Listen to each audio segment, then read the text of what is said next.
Мемлекеттік сатып алуда ақша қалай ұрланатынын мүлдем білмейтін адам жазған сияқты маған. Мен сізге айтып берейін, ақша қалай ұрланатынын. Бірінші басшы госзакупщикке тапсырма береді. Мынау өтсін конкурстан деп. Сосын ол соған сайғып техникалық талаптар жазады. Басқалар өтіп кетсе де оларды айтып бүйтіп қағып тастайды. Жаңағы екі жақ келіскеннен кейін жұмыстың ақшасын да көбейтеді, ойларына келгенін істейді.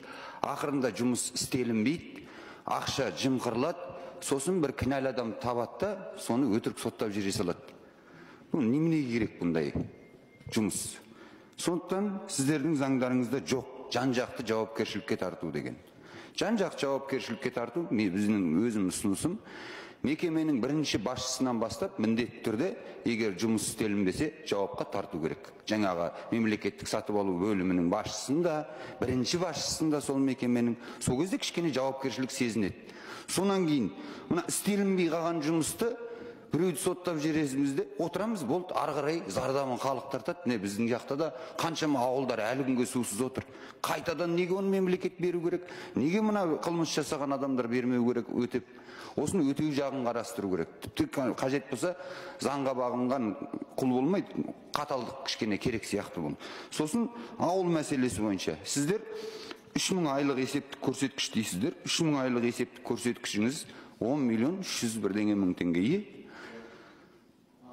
Трастан, негізгі жолдан 30 шақырым жердің қарын күреу ауылға жол ашу. Жете ме оған жаңағы 3000 айлық есептік көрсеткіш? Жетпейтін сияқты меніңше. Бұл жағын да қарастырыңыздар. Сосын, мына мемлекеттік сатып алуда мынандай бір қитұрқы жері бар. Өздерінше ұлттық өнімді қолдаймыз дейді, атамекеннен барып, ақбатаға алғандай бір құжат алып қою керексің. Бізде өз шығаратын өндірісіміз көп емес. Ол кез келген мекеме біледі біздің шығармайтынымызды. Бірақ ана барып атамекенге барып жанталасып бізге мұнаны дәлелдеп беріңдер дейді. Осының не қажеті бар? Неге осы ұлттық кәсіпкерлер палатасы біздің мемлекеттік органдардың жұмысына жан-жақты араласа береді? Мен бағана да қойдым бұл сұрақты, тағы да қойып отырмын. Неге қоғамдық бірлестіктер біздің мемлекеттік ұйымдардың жұмысына кірісе береді? Осы жағын кішкене жеңілдетіңіздер. Енді өтеу жағын міндетті түрде қарастырыңыздар. Өйткені зардабын қашамағы халық көреді, қашамағы біз бюджеттен біреудің ұрлаған ақшасын орнын толтырып бере береміз. Оның орнына өтеп берсін. Мына ауылдығы жоқ дегенде 5000 айлық есептік көрсеткішке көбейтуді ұсынамын. Рахмет. Рахмет. Жан-жақты жауапкершілік бойынша келісемін. Ренат Рахметовмен оны көбейту керек жауапкершілікті. Оны біз қосалқы қазанда қарастырып жатырмыз, оны келісеміз. Мынау бір көзден сатып алуды көбейту бойынша енді жұмыс топтарында қарастырайық. Қаншалықты керек екені шынымен жаңағы қарсы шығару керек па, бәрін қарастырайық. Біз жақтан қарсылық жоқ. Егер ол керек болса, біз онымен келісеміз, әрине.